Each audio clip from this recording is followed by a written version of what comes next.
Ladies and gentlemen, welcome to another trading video. This is probably the most important video that I'm going to make so far in this channel because I spent the last couple weeks refining my strategy, just making sure that I'm being able to absorb the knowledge, absorb the theory, but and here comes the first piece of advice to anyone and anybody that's out there looking to learn how to trade and become a profitable trader, which is the only way you're going to become good at this game is by trading. And there are so many opportunities out there to do so these days with technology. And I'm not even talking about prop firms, I'm talking about paper trading. You can start paper trading today. And of course, there has to be a rational and logical approach. It's not like you can just paper trade and you will become good at it. You need the theory, you need the knowledge. But at the same time, you should not be stuck on YouTube watching a million videos and not taking action. I say that from experience. So I've been back testing, I've been studying, watching videos. My filter right now has been watching videos from traders, professional traders out there that don't sell a course, right? Because if I see the first 1 minute of a 1 hour video where they explain the strategy and concepts, and the first thing they say is, if you want to actually learn this or whatever, click the link in the description, join my Discord, or buy my course. I'm like, okay, I'm not going to continue watching this video, which is just a caveat that I'm throwing out there for people to use as a filter. It has worked for me tremendously because the people that I've consumed so far are serious people. They're serious individuals that have been doing this for a while. They don't sell a course. They just give you the real. They live trade. They do all these things that is like, okay, makes sense to watch these guys. I will leave links in the description to the individuals that have helped me so far in my journey. I believe they can help you as well. So with that being said, this past couple of weeks, I've been refining my strategy and I've come to the conclusion that the most important thing when it comes to this game is knowing exactly what to do, what not to do, when to do it, when not to do it. And you can have all the knowledge in the world, but the most important thing is your mentality. The most important thing in this game, in my opinion, is the psychology. The other stuff, becoming profitable, becoming really good at it, understanding charts and becoming like mechanical with it, that you can start explaining this like super fast and make sense of price action in your mind right away after you open a chart, comes with practice and time, period. But psychology in your mind requires a way more conscious effort. So I just exercised that. I'm currently using SMC, smart money concepts, with ICC, just following institutions. Basically, I believe that's the smartest way to trend. And it has shown me, and I've understood from the theory, that this approach probably is going to have you sitting at the chart for a day or two during the week, or potentially sometimes, given market conditions, the entire week with no trades, which at this point I hadn't experienced. I always wanted to trade every day. I wanted to sit down throughout the New York session and trade, place trades. But now I understand that shouldn't be the case, especially if you want to follow a strategy. If you want to be a scalper, if you want to just trade big impulses and corrections, that's fine. Or if you want to trade like day trade corrections or retracing, that's fine. I don't want to do that. I want to trade with the trend. I want to trade with institutions because I believe that's where the highest RR setups live. So let's stop the gibberish. Let's jump onto the screen and I will show you why I believe today was a very important day for me in trading. I still have around 45 minutes to an hour of the window that I used to trade, but I don't see the setup that I had established that I wanted to see forming right now. So let's move on to the screen and we'll take it from there. All right, guys. So I'm just going to break down my analysis first because I believe this can help you understand a little bit more how to approach smart money concepts and top-down analysis. I believe top-down analysis is the one skill that you should focus on starting out, because top-down analysis just gives you a way more comprehensive understanding of price action and market structure. So I currently just start at the weekly. I'm not doing monthly because I'm only focusing on trading gold. Like right now, I'm only trading gold. I'm only looking at gold. I'm only looking at news that impact gold. I'm not looking at anything else. I like the volatility that gold has, especially because the current economic landscape and geopolitical landscape gives a lot of opportunities for gold. So we start at the weekly levels, and this is what I'm seeing at the weekly chart. So first thing we can see is that we have a weekly change of character here that gives me a bearish bias out the gate, because we've been bullish in gold for a minute now, but with the current conditions, as I said, you can see that starting 2026 is where we see this increase in volatility and price action. So the first thing that we can see is that we have a weekly change of character with this candle breaking this level here, and a new candle opening and closing below that level. So that's a change of character. We have a bearish bias. And then we have the key swing levels. So we have a weekly all-time high, which is all-time high for gold. I mean, if we go monthly, we can see that. Gold has been, we are at all-time highs for sure. So if we move further in the weekly chart, we have that identified as the all-time high, which is a reference that's important to have in mind in case we have a bullish run for whatever reason. And then we have a weekly liquidity sitting here that is very important, because in smart money concepts, we always want to understand where price has jumped from and where it has moved aggressively from, because this is going to leave a lot of liquidity behind. And it's usually where institutions look to sweep and gather stops at. But of course, a weekly liquidity level, it's a reference point. It's not an area of interest. Same as this weekly level of support. This weekly level of support also gives us potentially where institutions are going to look to gather, to do sweeps, gather liquidity, and then go in a different direction. We have a key swing low of this candle that had a huge wick, but that's just a key swing low. We don't want to have that as a level of support, because this is way more respected. This has been way more respected. I mean, we had 3 touches. This one, the wick extended itself to a key swing low, but that's it. Now we move to the daily. From the weekly, we move to the daily, and we start looking for our structure here. So, okay,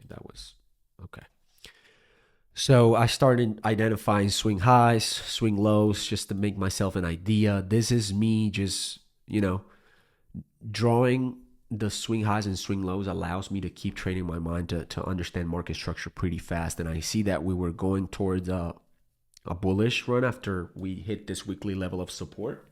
You see it when you move to the daily, the first thing you want to do is adjust your weekly levels so that they're more precise. And I adjusted this weekly level, and you can see we have the 3 touches that I told you about, plus this one right here. Very strong level of support. So in that sense, I start marking my swing highs, my swing lows.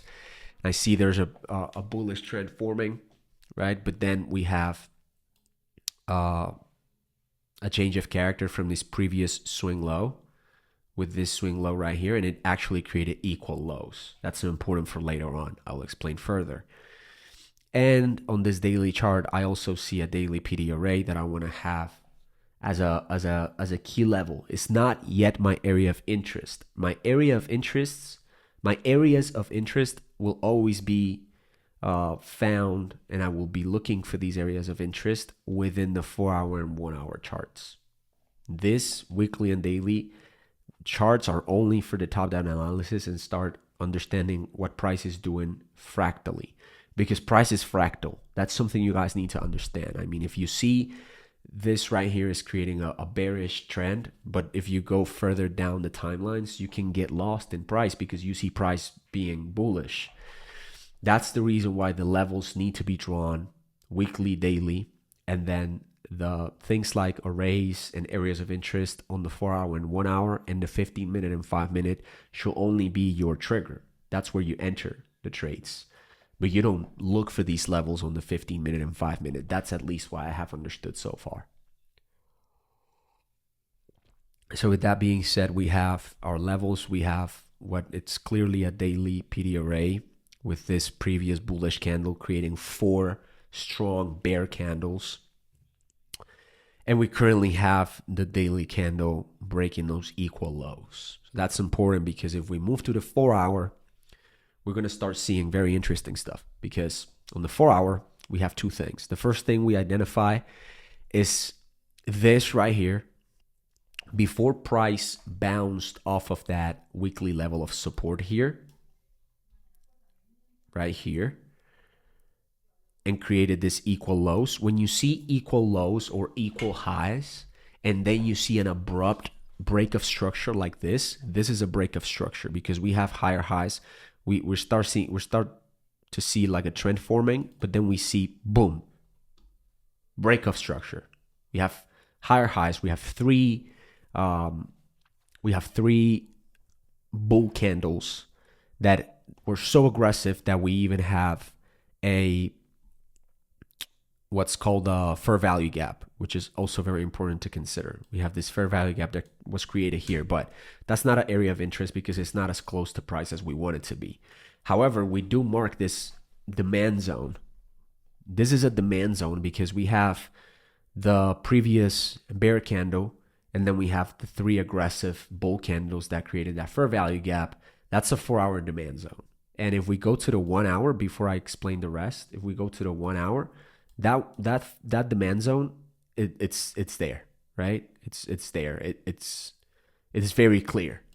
It's very, very clear.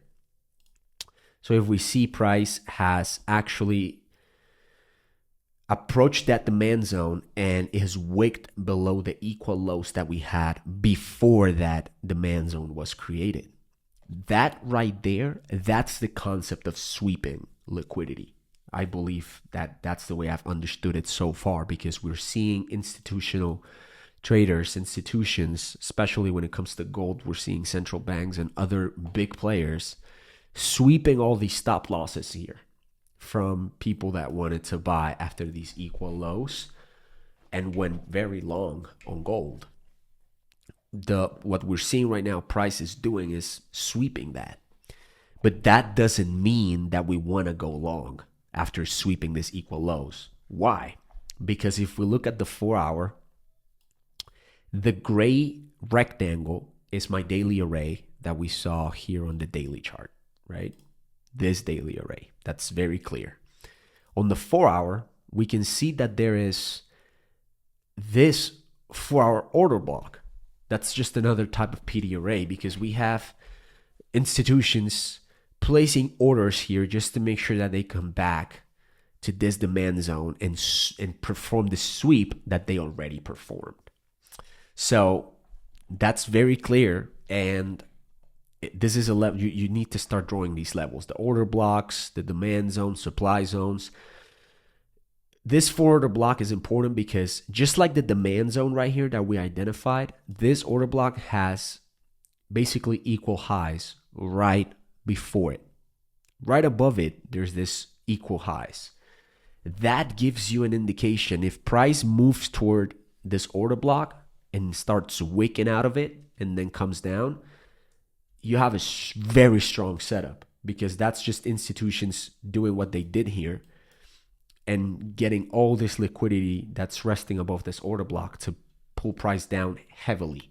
Why? Because remember what we did on the weekly and the daily. We are bearish. We're bears right now. 1000% we're bears. So this morning, and this is where I wanted to make the point that I told you about. Last night, I identified all of this. It was just this morning that I identified this 4-hour/1 hour demand zone. And I was like, should I go for longs? Should I trade longs? Because, I mean, this is a very strong area of demand. It wicked out. It even had candles below it. Huge. This was a very strong sweep of liquidity. Now we're seeing 3 bull candles. Should I trade long? But then I took a minute to breathe and understand that this strategy and this style of trading is not high frequency trading. It's not about placing a trade every day. Of course, there might be scenarios where you can place trades every day. But in this case, I'm not placing a trade today. And I'm learning that my strategy states that I will always trade in favor of the high time frame bias. I'm bear. Why would I do long positions? I'm a bear. So, and this allowed me to even see this as a great indication for this week. Today's just Monday, man. And one thing I want to mention is that one thing I'm sure of is that if you establish your strategy to be trading in favor of the high time frame bias, so if the high time frame shows you bear and you trade and you go short on your positions, you're always going to find A+ setups that give you the highest RR, especially when it comes to gold. I'm going to explain to you why, because right now we're seeing price doing exactly what I needed to do. And if I go to the 1 hour, we can clearly see that. This candle right here potentially is just going to end up rejecting the demand zone and it's going to start moving upwards. That's what I think. Because what we want to see is price approaching these order blocks, the 1 hour order block and the 4 hour order block. The 1 hour order block is not that strong and that relevant because we don't see liquidity and accumulation right before it. But look at the 4 hour order block, man. We have a ton, like this entirety, this whole thing right here, which is this, is resting liquidity after that 4 hour order block. So what we want to see price doing this week is approach these order blocks. That's my opinion, right? If it doesn't happen, then we're going to start seeing that macro events are neglecting technical structure, which can also happen. And at that point, we will just wait to see if this is just going to be something that's going to be broken. And then we start looking again for our short setups after we see potentially a change of character here from this previous swing low. So that's the scenario. If price decides to go down and not respect this order blocks, I'll just look for price to break this area of interest, which will be a change of character, return back. This is basically what I will see. Let me draw it for you guys. I'll see price break this. So we have a change of character of this level and then correct to gather some liquidity and then drop aggressively if we're not respecting these order blocks that I identified. If the order blocks are respected, which is what is going on? I did a bunch of dots, bro. That's crazy. So in that case, we just wait for the change of character here, correction, break of structure, and then we start looking for short positions. And we can look for multiple because that would be a huge indication, and we will basically see price looking to test this weekly level of support. But what we want to see, in my opinion, and what I actually want to see is price go from where it's at right now to this order blocks, potentially the 1 hour, break it because there's no liquidity sitting there. Then price will potentially correct here and then move toward this order block, grab the liquidity that's sitting here, right? Test this, and then and this is what I want to trade. This is what I want to trade, right? So that's basically it. That's basically my analysis right now for gold.